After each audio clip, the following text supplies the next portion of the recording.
নমস্কার বন্ধুরা, আমি রোহিণী। আমার চ্যানেলে আপনাদের স্বাগত জানাই। আমার চ্যানেল হচ্ছে রোহিণী আকাশে আমার বাড়ি।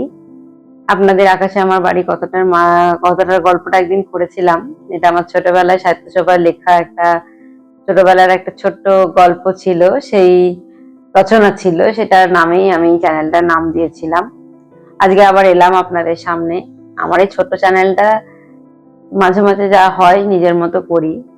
আর আজকে এমনি হঠাৎ করেই এলাম, কি গল্প করবো আমি জানি না। হ্যাঁ, তবে আমি বোলপুরে বড় হয়েছি, তাই বোলপুরের অনেক রকম জিনিস আমি দেখেছি, আবার এখানকার অনেক বাইরের জিনিস তখন সিনেমা এইসবে দেখতাম।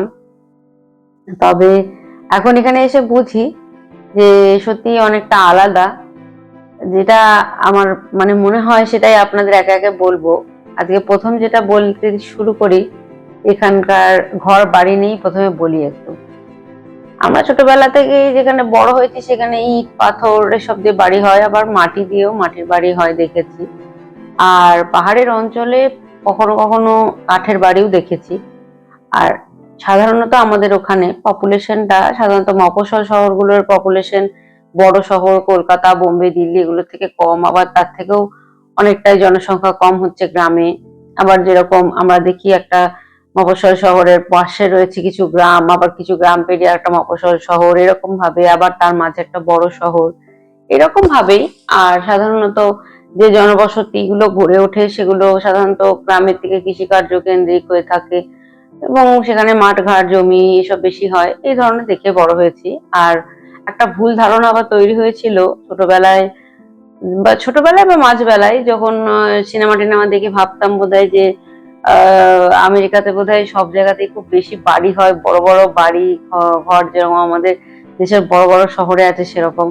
সেটা আমার একটু ভুল ধারণা বলেই মনে হয়েছে। কেন আপনাদের বলছি, কারণ এখানে এসে দেখলাম, আমি হিউস্টনে থাকি, হিউস্টনে এসে বুঝলাম যে এখানে শহরের সব থেকে বড় বাড়ি যেগুলো কোনো অফিস বিল্ডিং বা কোনো সংস্থাদের হেডকোয়ার্টার, সেগুলো সাধারণত ওইখানে ডাউন টাউন বলে একটা এরিয়ার মধ্যে সীমাবদ্ধ। সেখানেই প্রচুর বড় বড় বিশালাকার অট্টালিকাগুলো পাশাপাশি পাশাপাশি বেশ কিছুটা এরিয়া জুড়ে আছে। আর তারপরে শহরে তার পাশে রয়েছে মিড টাউন এলাকা, up town, greater up town, এবং তার ছাড়াও আরো প্রচুর বসতি এলাকা রয়েছে শহরের ওই ডাউন টাউনকে কেন্দ্র করে। সাধারণত সব শহরেরই ডাউন টাউন, আমি অস্টিন বলে একটা টেক্সাসের শহরেও গেছি, সেখানেও দেখেছি যে ডাউন টাউন টা শহরের মাঝামাঝি অবস্থিত একটা জায়গা। তাছাড়াও ভাই থাকে লুইভ্যালি বলে কেন্টাকি স্টেটের ইউএস এর একটা শহরে, সেখানেও ডাউন টাউনটা মাঝামাঝি একটা জায়গা। আর তার পাশাপাশি বিভিন্ন বসবাস এলাকা রয়েছে। ডাউন টাউনে সাধারণত জনবসতি নেই, আর ওখানটা শুধুমাত্র এই অফিস কাছারি এসবের জন্যই কিছু কিছু অ্যাপার্টমেন্ট অল্প রয়েছে। তবে প্রধান যে জনবসতিটা ইউএসএতে সেটা ওই মেন ডাউন টাউনের বাইরের এলাকাতেই দেখা যায়।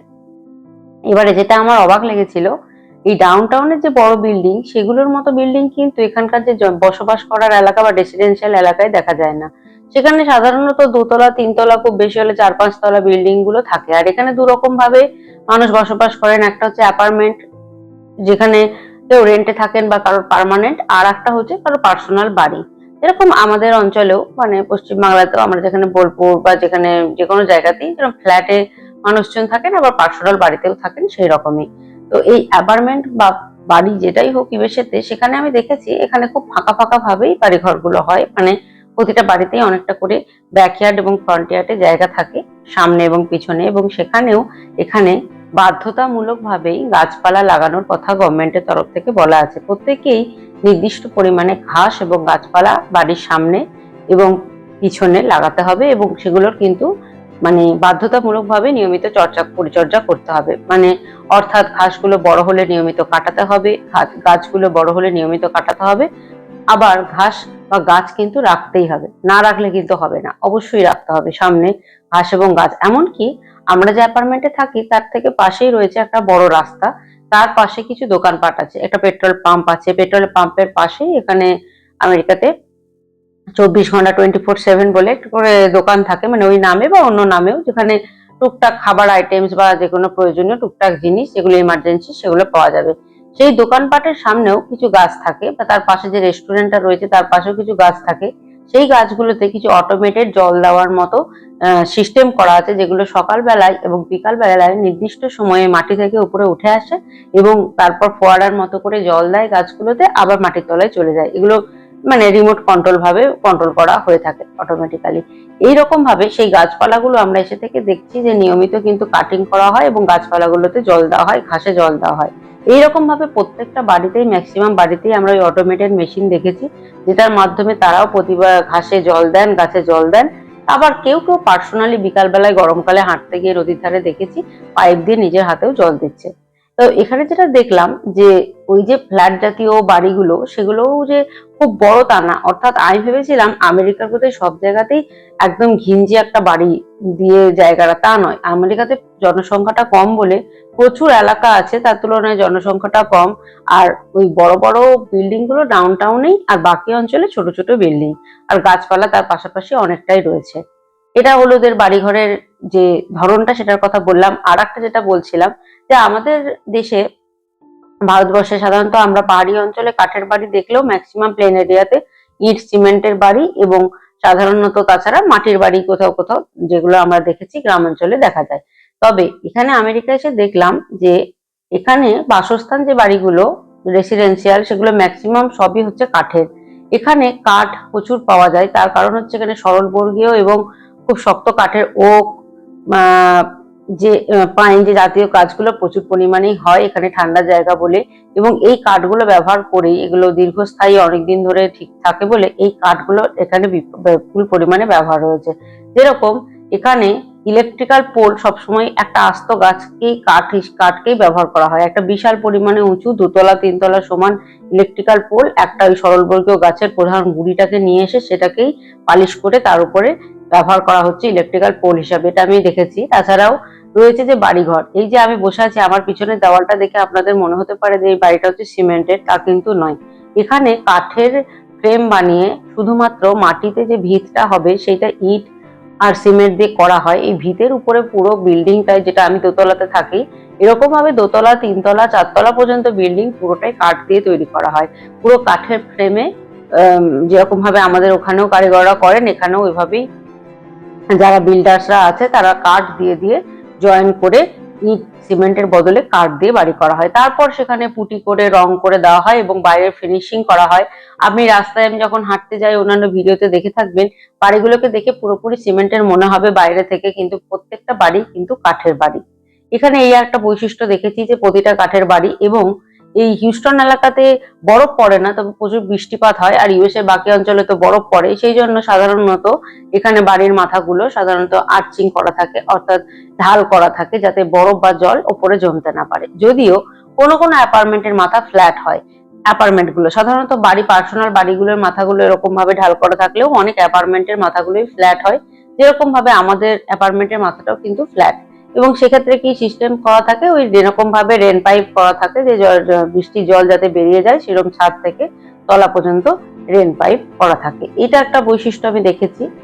আর কাঠের বাড়ি হওয়ায় প্রথমে আমি বুঝতে পারতাম না যে এত কিভাবে শক্তপোক্ত করা হয়। তারপরে দেখলাম যেখানে যখন বাড়ি তৈরি করছে, আমি রাস্তায়, আমরা যাতায়াতের পথে দেখছি যে নতুন বাড়ি তৈরি হচ্ছে। সাধারণত এখানে কোনো কোনো পুরোনো বাড়ি সেল হয়ে যায় এবং তাদের হয়তো দেখা যায় কিছু কিছু কাঠের ড্যামেজ হয়ে গেছে, কিছু কিছু অংশের কাঠ ঠিক আছে, তখন ওনারা আস্তে আস্তে যে জায়গার কাঠগুলো ঠিক আছে সেগুলোকে খুলে, বাকি কেউ যদি আবার নতুন, যিনি বাড়িটা হ্যান্ড ওভার হয়েছে, যিনি কিনেছেন, তিনি যদি নতুন কোনো এক্সটেনশন করতে চান, সেগুলোই আবার ওখানে জুড়ে জুড়ে পাশের বিল্ডিংটাকে আরো বড় করা হয়, আরো মজবুত করা হয়, আবার সেই বাড়িটাকে নতুন বাড়িতে পরিণত করা হয়। এই ব্যাপারটা দেখেছি। আর একটা যেটা দেখেছি আমি নতুন জিনিস, আমাদের সাধারণত যেখানে আমরা থাকি, আমি বোলপুরের কথা বলছি, সেরকম পশ্চিমবঙ্গের অন্যান্য জায়গাতেও, যে আমাদের যে কোনো বাড়ি থেকে যে কোনো পাশাপাশি যে কোনো জায়গাতেই দোকানপাট বসে, সেটা আপনার ওষুধ থেকে শুরু করে জামা কাপড়, নটকোনা, গ্রসারি, নটকোনা, তাছাড়া কনফেকশনারি, তাছাড়া সবজি ফল, যে কোনো জিনিস আমরা বাজারে বিভিন্ন ছোট ছোট ছোট ছোট দোকান দেখতে পাই। সেটা কারোর ক্ষেত্রে বাড়ি থেকে কিছুটা দূরে, কারোর ক্ষেত্রে বাড়ির একদম পাশে, যে কোনো জায়গাতেই ছোট বড়, সেটা গ্রামাঞ্চলেও দেখা যায়, সেটা শহরাঞ্চলেও দেখা যায়। হয়তো দোকানের পরিমাণ গ্রামাঞ্চলে কিছুটা কম, শহরাঞ্চলে কিছুটা বেশি। এবং কিন্তু আবার এখন আর একটা জিনিসও দেখা যায়, সেই দোকানের পাশাপাশি আমাদের অঞ্চলেও বোলপুরেও এখন অজস্র মল তৈরি হয়েছে। যেরকম আমাদের ওখানে স্মার্ট বাজার বা এগুলো মোড় সুপার মার্কেট, এরকম বিভিন্ন দোকান তৈরি হয়েছে। সেগুলোতে কি একই ছাদের তলায় সমস্ত কিছু, জামা কাপড় থেকে নটকোনা থেকে শুরু করে বিভিন্ন রকম ইউটেন্সিলস থেকে শুরু করে আরো যা যা হয়, কোথাও কোথাও ট্রলি ব্যাগ থেকে জামা কাপড় থেকে সবই পাওয়া যায়। এবার এই যে ধরনের দোকান, এই দোকানগুলো আগে ছিল না, আমাদের ছোটবেলায় এগুলো সাধারণত দেখা যেত না, এখন এগুলো তৈরি হয়েছে। এবারে ইউএস আসার পর যেটা দেখলাম, ওই যে আমাদের দেশের ওই যে মল কালচার গুলো, সেগুলো খানিকটা হয়তো পাশ্চাত্যের অনুকরণ বা পাশ্চাত্য অনুপ্রাণিত বলা যেতে পারে। কারণ এখানে এসে দেখলাম আমাদের বাড়িতে কাছে যেরকম ছোটবেলায় ছুটে গিয়ে কোনো একটা দোকান, এখানে আশেপাশে বিভিন্ন জিনিসের বিভিন্ন ছোট ছোট দোকান, এখানে সেই সিস্টেমটা নয়। ইউএসএ তে আমি দেখেছি এসে এখানে একটা রেসিডেন্সিয়াল এলাকা, বিশাল এলাকা জুড়ে অবস্থিত, তারপরে বেশ কিছুটা ফাঁক দিয়ে একটা করে বড়, বিশাল বড় ওই মল বা সুপার মার্কেট টাইপের মার্কেট রয়েছে। যে মার্কেটের মধ্যে একটা পাশে যেরকম শাকসবজি থেকে শুরু করে মাছ মাংস, ডিম বা যাবতীয় জিনিস বিক্রি হচ্ছে, সেখানে কেক বিস্কুট থেকে শুরু করে যাবতীয় খাবার জিনিস বিক্রি হচ্ছে, অপরদিকে সেই মার্কেটেরই এক পাশে আপনার বাসনপত্র থেকে শুরু করে ঘর পরিষ্কারের জিনিসপত্র থেকে ঝাঁটা থেকে যা যা জিনিস মানুষের জীবনে একটা সংসার চালাতে লাগে সবকিছু বিক্রি হচ্ছে। এমনকি তার এক পাশে রয়েছে একটা ফার্মাসি, অর্থাৎ আপনার ওষুধ, মানে যে যে ওষুধগুলো সাধারণত আমাদের ডাক্তারের প্রেসক্রিপশনের দরকার পড়বে না, অর্থাৎ যেগুলো আমরা সাধারণত লেবেল দেখে বা যেগুলো সাধারণত আমাদের প্রয়োজনে আমরা নিত্য নৈমিত্তিকভাবে ব্যবহার করতে পারি, বা সেই ধরনের আরো যারা মহিলাদের পার্সোনাল কিছু যেসব ওষুধের জিনিস বা যেগুলো দরকার পড়ে, সেই সমস্ত কিছু নিয়ে একটা ফার্মাসিউটিক্যাল সাইট রয়েছে। সেখানে সেই সাইডে প্রচুর ধরনের ওষুধ বা ওষুধ সংক্রান্ত জিনিস পাওয়া যায়। তারপরেও সেখানে একটা কাউন্টারও রয়েছে, যেখানে আমি সেটা অবশ্য পরে বলছি, যেখানে ওষুধ পাওয়া যায় সেটা কথা পরে বলছি, আগে এটা বলে নিই। তো এই যে বাজারগুলো রয়েছে, এখানে আমরা ফ্রোজেন সেকশন, মানে কিছু খাবার, এখানে আমেরিকাতে যেটা দেখেছি যে ক্যানে করে ফ্রোজেন খাবার রেডি করা থাকে, সেটা মাইক্রোওভেনে গরম করে খাওয়া যায়। তাছাড়াও প্রচুর শাকসবজি ফ্রোজেন হিসাবে, আরো অন্যান্য ফ্রোজেন ডেজার্ট, ফ্রোজেন, তাছাড়া মেন আমাদের যে খাবার দাবার স্ন্যাক্স, বিভিন্ন কিছু ফ্রোজেন হিসাবে পাওয়া যায়। এছাড়াও একটা বিশাল বড় সেকশন রয়েছে ওদের বিভিন্ন রকম যে ডেয়ারি প্রোডাক্ট, কেক বিস্কুট, তাছাড়া চিজ, এসবের প্রোডাক্ট রয়েছে। একটা বড় ওয়াইন বিয়ার, এই ধরনের যে আমাদের ড্রিঙ্কস, তার একটা বিশাল বড় সেকশন রয়েছে। এছাড়াও রয়েছে পেটস দের সেকশন, এখানে পেটস দেরকে ফ্যামিলি মেম্বারের মতো ট্রিট করা হয়, তাই পেটস দের খাবার দাবার থেকে তাদের যাবতীয় জিনিস, যা ওষুধপত্র যা লাগে সবকিছুই একটা সেকশন রয়েছে। এইরকম ভাবে এখানে কিন্তু এইরকম ভাবে সুপার মার্কেট গুলোই পাওয়া যায় ইউএসএ তে। এবার সেগুলো কিন্তু বিভিন্ন কোম্পানির হয়, যেরকম টেক্সাসে আমাদের কাছাকাছির মধ্যে রয়েছে সব থেকে কাছে এইচইপি বলে একটা সুপার মার্কেট আছে।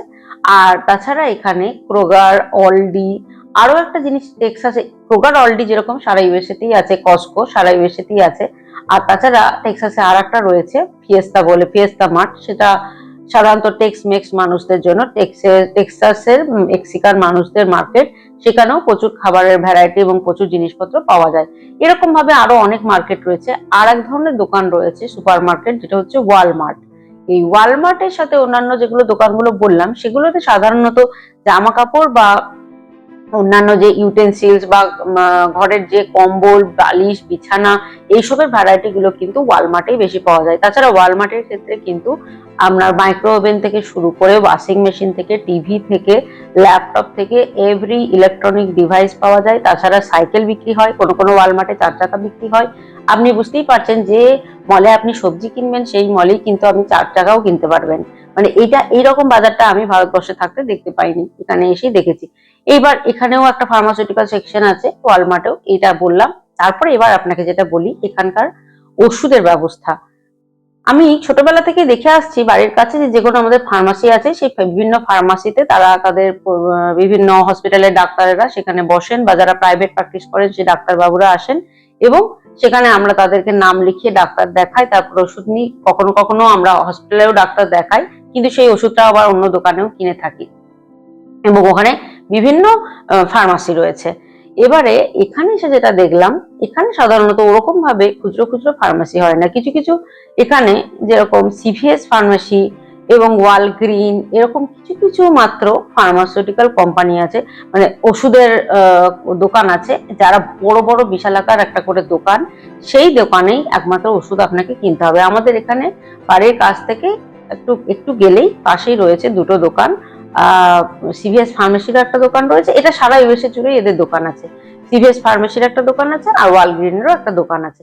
এবারে এখানে যে ওষুধ, সেটার আবার দুটো ভাগ আছে। একটা ওষুধ হচ্ছে যেটা আপনি ডাক্তার না দেখিয়ে কিনতে পারবেন, ওখানে লেবেল করা আছে, এবং কিছু কিছু ট্যাবলেট খাওয়ার থেকে শুরু করে যে কোনো খাওয়া বা স্কিনের বা যে কোনো রকমের ওষুধ যেগুলো লাগে আমাদের, সেটা অয়েন্টমেন্ট থেকে যে কোনো রকমের ওষুধ, সেগুলো ওখানে সেকশনে লেবেল করে রাখা আছে। আপনার ওখানে প্রয়োজনীয়তা মতো আপনি যদি অনলাইনে নিজের বুঝতে পারেন যে এই চিকিৎসার জন্য আমার এই ওষুধটা লাগবে, সেটা আপনি ওখান থেকে কিনতে পারেন। সেগুলোর জন্য কোনো ডাক্তারের প্রেসক্রিপশনের প্রয়োজনীয়তা নেই। কিন্তু ওখানেই আবার একটা করে কাউন্টার আছে যেখানে প্রেসক্রিপশন যুক্ত মেডিসিন পাওয়া যায়। সেটার এবার কি নিয়ম, এখানে সাধারণত যে হসপিটালগুলো থাকে সেখানকার সাথে কাছাকাছি যে ওষুধের দোকান, সেগুলোর কানেকশন আছে। এবারে কোন একজন ডাক্তারবাবুকে ডাক্তার দেখানোর পরে তিনি যে প্রেসক্রিপশনটা দেন, সেটা অনলাইনে সেই মেডিসিন শপে চলে যায়। এবারে সেই মেডিসিন শপে ওই মেডিসিন কটা রেডি হয়ে আপনার নামে লেবেল সমেত, আপনার ডিটেল সমেত, একটা লেবেল সমেত ওষুধের একটা প্যাকেট তৈরি হয়ে যাবে। এবার আপনার কাছে মেলের মাধ্যমে নোটিফিকেশন যাবে যে আপনার ওষুধ রেডি হয়ে গেছে। আপনাকে তখন কাউন্টারে গিয়ে সেই মেডিসিনের যে বক্স, যেটা তারা আপনার নামে লেবেল করে রেডি করে রেখেছে, সেটা কালেক্ট করতে হবে। অর্থাৎ আপনাকে ডাক্তারবাবু প্রেসক্রিপশন দিলেন আর আপনি যে কোনো দোকানে গিয়ে ওষুধ কিনে নিলেন, সেই রকম সিস্টেমটা এটা নয়।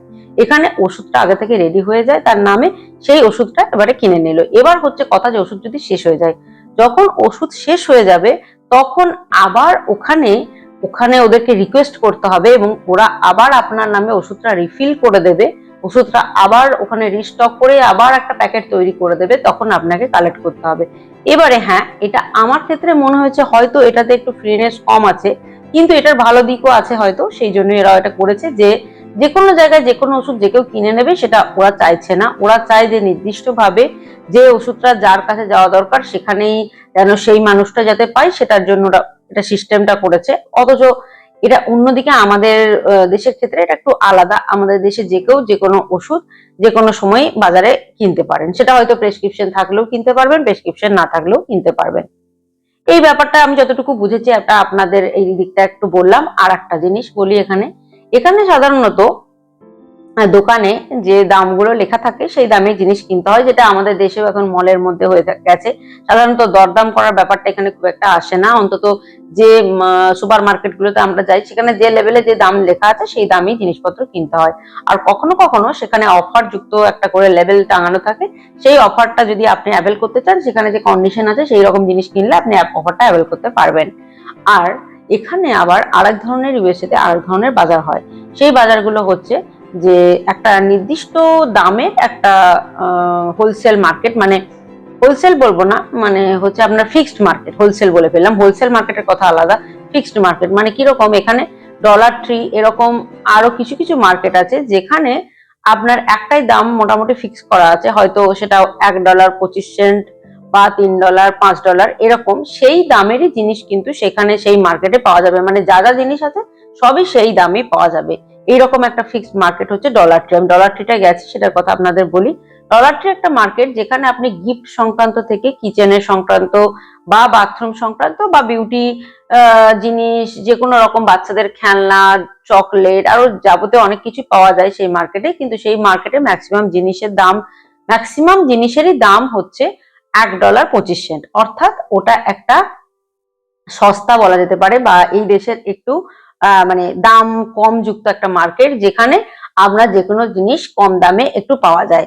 এবার এরকম ওদের $5 যুক্ত এক ধরনের মার্কেট হয়, যেখানে সমস্ত জিনিসই $5 পাওয়া যায়। এইরকম কিছু কিছু ইউএস এর মার্কেটও রয়েছে। আর এখানে তাছাড়াও প্রতিটা মার্কেটের সামনেই এখানে অনেক গাছপালা, যেহেতু ভালোবাসি তাই ওটাও বলছি যে আমাদের দেশের যেরকম নার্সারি রয়েছে, ইউএসএ তেও প্রচুর নার্সারি রয়েছে। আর তাছাড়াও নার্সারিতে যেরকম গাছপালার দাম, যেরকম বিভিন্ন ধরনের গাছপালার যেরকম দাম হয় সেরকম যেরকম রয়েছে, তাছাড়াও প্রতিটা সুপার মার্কেটের সামনেও কিছু পরিমাণে গাছ যুক্ত একটা নার্সারি রয়েছে।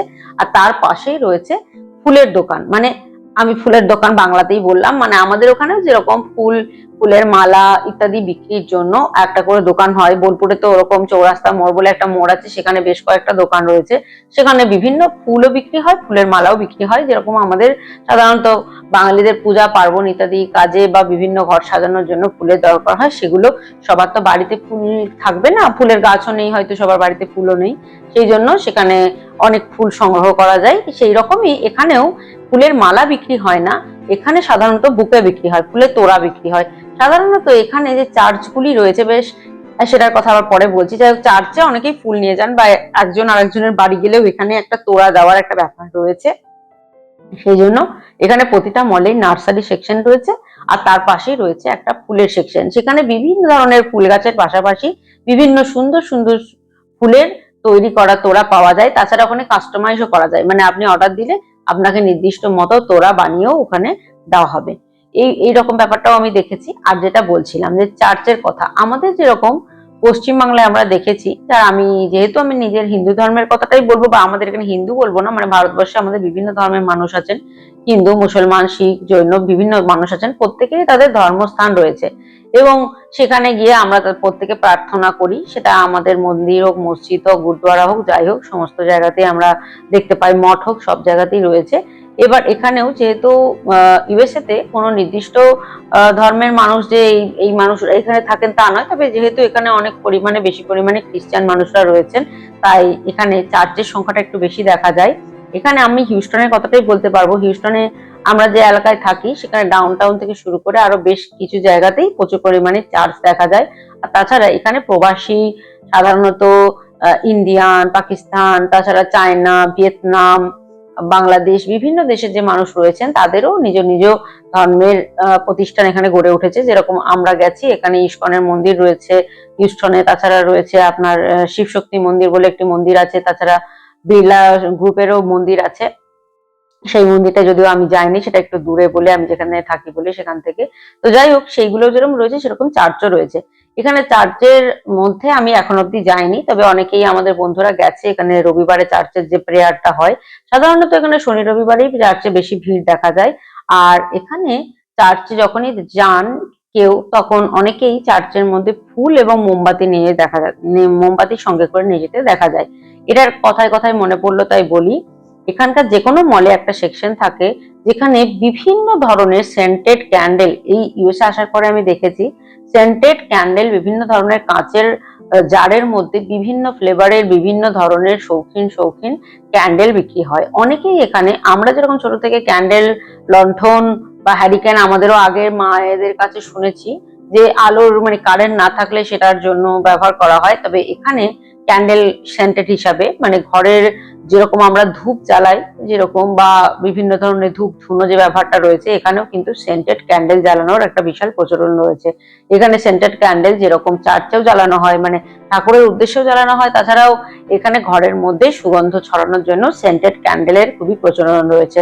তাই এখানে বড় বড় সেকশনে বিশাল আকার, বড় বড় ছোট ছোট বিভিন্ন সুন্দর সুন্দর দেখতে শৌখিন সেন্টেড ক্যান্ডেল বিক্রি হয়। সাধারণত অনেক সময় গিফট যখন দেওয়ার থাকে, যেরকম এদের ক্রিসমাস সিজন পেরিয়ে গেল বা এই থ্যাঙ্কসগিভিং এর সিজন পেরিয়ে গেল, ওই সময়ে অনেকে গিফট হিসাবে যেরকম ওদের শৌখিন বিভিন্ন গিফটের সাথে ক্যান্ডেলও গিফট করে থাকেন। তাই এখানে প্রচুর ক্যান্ডেল গিফট আকারেও বিক্রি হয়। আর এখানে যে বড় বড় অনুষ্ঠানগুলো আছে, যেরকম হচ্ছে হ্যালোইন, থ্যাঙ্কসগিভিং, ক্রিসমাস, যে অনুষ্ঠানগুলো আছে, সেই সময়গুলোতেই এখানে মলের মধ্যে একটা করে আলাদা সেকশনই তৈরি হয়ে যায়, যেখানে সেই অনুষ্ঠান সংক্রান্ত জিনিসগুলো, যা ডেকোরেশনের জন্য লাগতে পারে, যা বাচ্চাদের খেলার জন্য লাগতে পারে, যা গিফটে দেওয়ার জন্য লাগতে পারে, সেগুলো বিক্রি হওয়া শুরু হয়।